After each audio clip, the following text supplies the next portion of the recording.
Welcome to Popternative, where we dive into topical discussions from the worlds of pop culture, social media, and sports.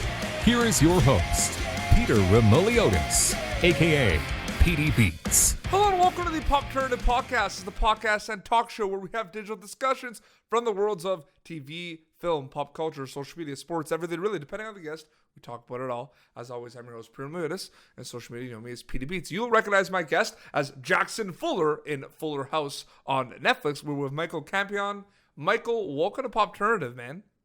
Yeah, thank you for having me. I know it's a pretty interesting time for you, especially because Fuller House has officially wrapped. It's concluded. That's right. Yeah, it's all done, and it's sad. It's bittersweet. I think bittersweet is the better word for that. Well, I mean, it was a big part of your life, especially from kind of getting at the get-go. You're one of the Fuller kids, so we kind of get to know you a lot, and we see you guys kind of grow.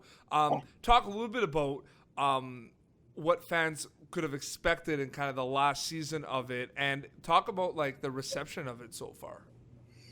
Well, Fuller House in general, like besides season 5, part 2, it's been, I mean, just overwhelmingly good. I think all the fans are so like dedicated. I mean, because, you know, we have like 30-year fans from Full House that kind of transferred over. And that's so like amazing to me because I get to reach out and, you know, touch people through my acting and the things, you know, I get to portray and do, and that's really great.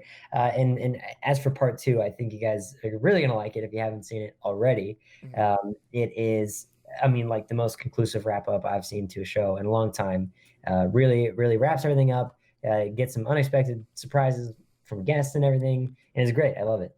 Absolutely. We'll get into Fuller House a little bit more, but specifically about you. I mean, you know, whether people act, whether they write, whether they perform music, whether they direct, they're all storytellers. So for you specifically, for Michael Campion, when did you decide that storytelling was something you wanted to do? Right. You know, that's interesting. I started when I was 5. And my very first role ever in anything, I was an Oompa Loompa in Willy Wonka. So it was very fun. I was very little, had an orange face paint on. And from there, I just was like, I just have such a natural like talent for talking to people and interacting and performing that it was like, I'm good at this. I want to, you know, get better so I can do like the more nuanced things. And so, you know, a couple years later, I got like my first commercial, and then I got my first feature film, and I did a lot of film and TV and classes, and then Fuller House came in like the summer of 2015. So it's been a relatively like short career from like 5 to like 12. That, I mean, it's crazy. And why I got into it? Well, I mean, at first I got into it because it was fun, because I liked it, but now I'm kind of branching out into the more you know, like deeper reason why. And I think at the end of the day, what fulfills me is knowing that I can use my platform and my abilities to like provide relief to people, you know, because people look up to movies and shows and celebrities to, you know, like kind of almost live vicariously, like as an example. And I want to be that like good example for, you know, people in general. Well, no, that's a good thing to say, and it's a good kind of segue. I mean, it's one of those things, too, where, you know, there's a lot of unfortunate, terrible things going on in the world right now, and I feel like the one little positive thing out of all this terrible stuff happening right now is the amount of content there is and the quality of the content there is to discover and to consume right now is crazy, Michael. Right. Yeah, and I want to, you know, make that content good on my end too, because, you know, people are sitting at home doing nothing, so I get to entertain them at least. No, for sure, absolutely. Fuller House, it's one of those unique opportunities for yourself because you come on the show as one of, you know, DJ's older son. You come on the show, and this is a show, like you said, that like a lot of the Full House fans were interested in it, but there are also a lot of like Fuller House fans, right, that maybe didn't watch Full House that much, that maybe went back to watch it after. Have you ever thought about that there's like kind of two fan bases a little bit? Like, that's funny. That's funny the more I think about it. I think it's great because, like the older generation kind of introduced their kids to Fuller House now. So it truly is like a generational thing. And I think, hey, maybe in the next 30 years, we'll get you a Fullest House. Who knows? Yeah.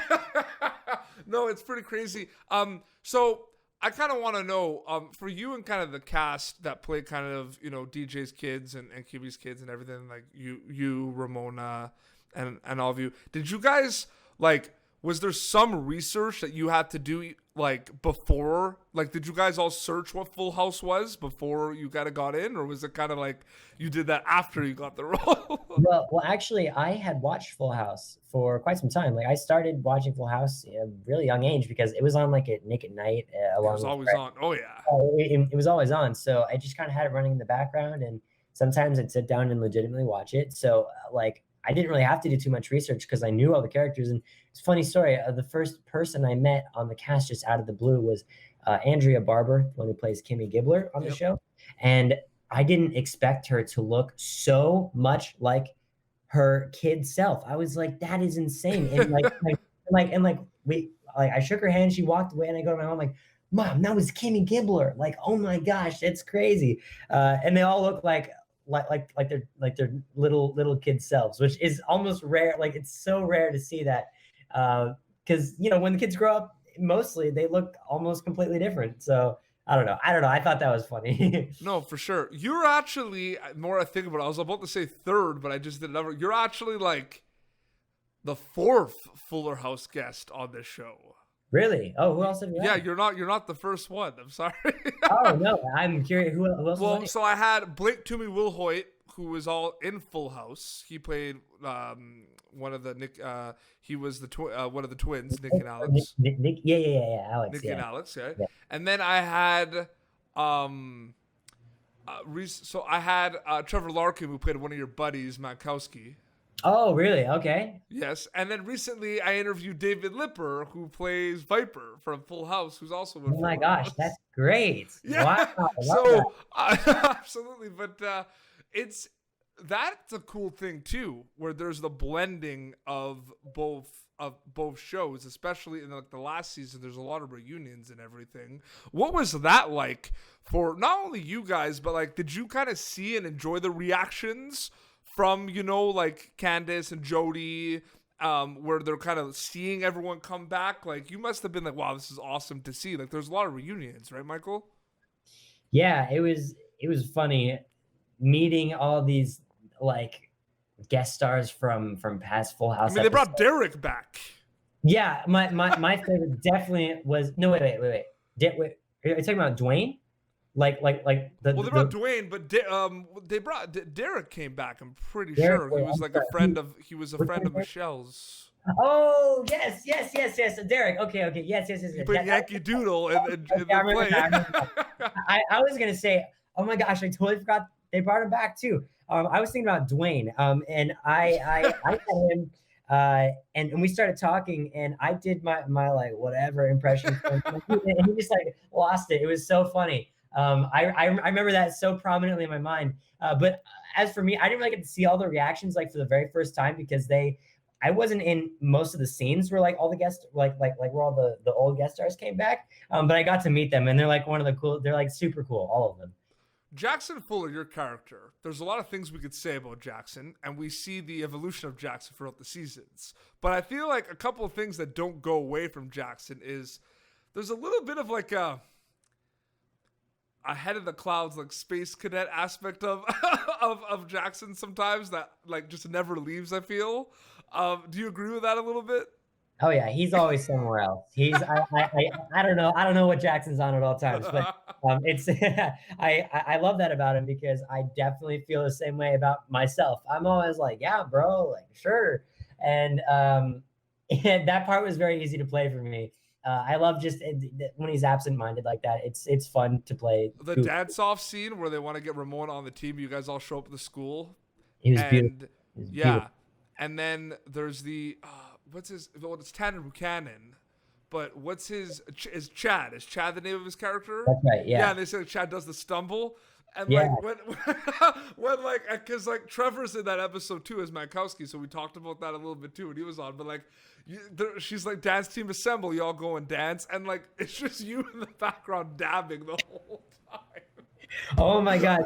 Let me tell you, I lost it. It's so funny because anytime I get to be goofy on the show, like I like that's like my shtick. Like I love being goofy. I will like anything that they write for me, slipping on a piece of bologna, doing whatever it is, falling. I love it. So I always play it up and I always make it 10 times goofier than Yeah, what you're they're. just dabbing the whole time. The thing is that became kind of like a little bit of like a iconic classic pop like fan favorite kind of scene of Full House. Like that shows up on like YouTube a lot. That whole dance off scene. Yeah, it's great. It's great.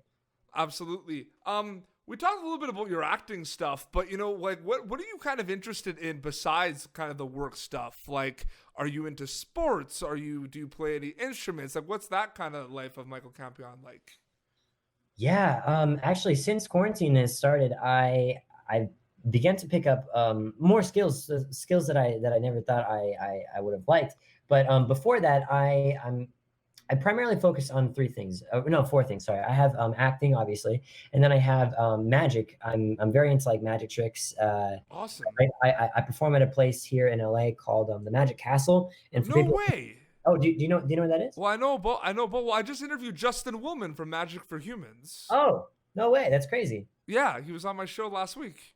Yeah, wow, that's awesome. I know because I was so excited for you to say that because I was like, I don't get to talk magic that much. So yeah, continue your thing, but then I'll actually ask you some questions about that. Yeah, that's right. Yeah, I'm very into magic. I don't know if you can see my little ring there. It's a spade. But I get to perform at this place called the Magic Castle here in LA, and it's like this private club for magicians where people can go and have like brunch and dinner. And it's like this like mansion looking thing in the hills, and it's really crazy. You have to have like a magician invite you there. You have a very specific attire. It's definitely been mentioned in pop culture though. Is that possible?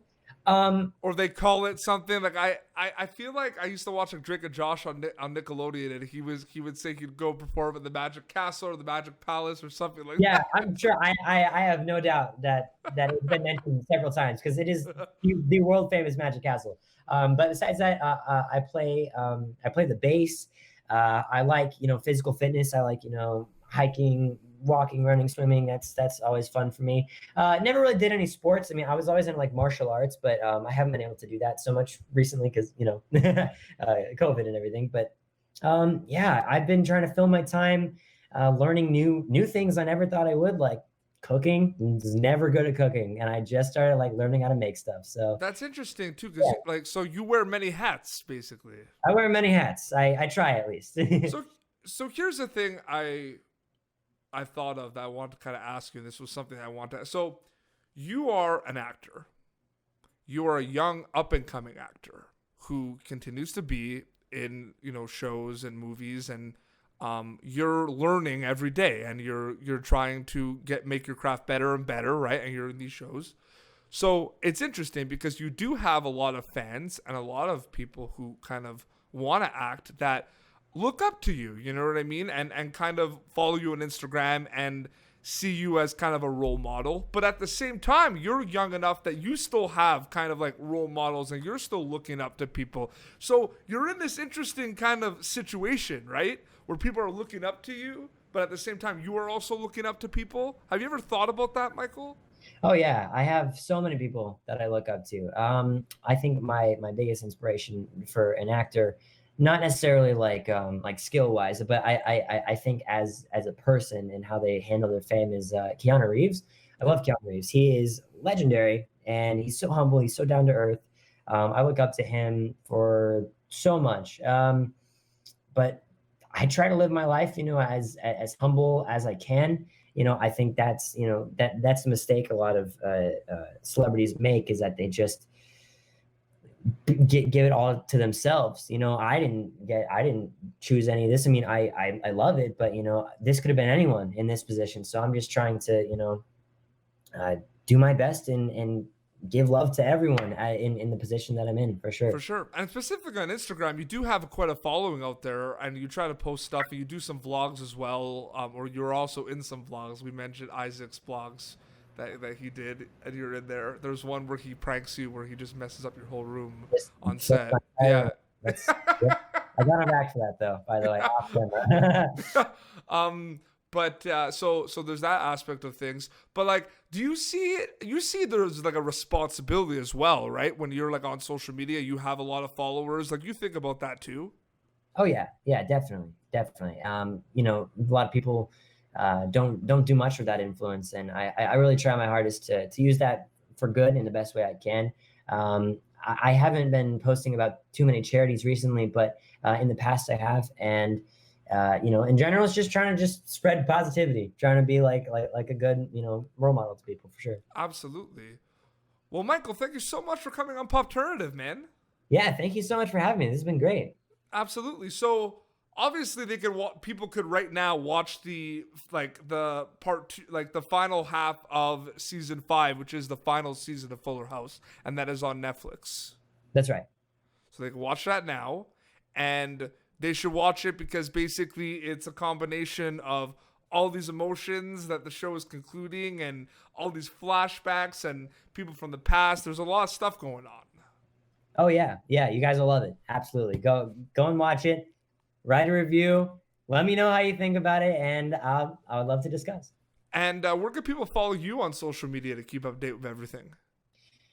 Well, I am on Instagram. That's my primary social, and that's just Michael Campion, just my name. Then I have my Twitter, which is _ Michael Campion, and that's about it. I think those are the only two I'm really active on. Amazing, man. Well, congrats on your run as Jackson Fuller in Fuller House, man. Seriously, you did great. The whole cast and crew did great. That's awesome to see. Thank you so much. Yeah, I'd love to keep going in the acting biz for sure. Absolutely. Well, this has been Popternative, youtube.com/Popternative for previous episodes. And until next time, this is Michael Campion and PD Beats signing off. Thank you for tuning in to Popternative. Make sure to check out our past episodes of Popternative on YouTube. Be sure to like Popternative on Facebook and follow us on Twitter.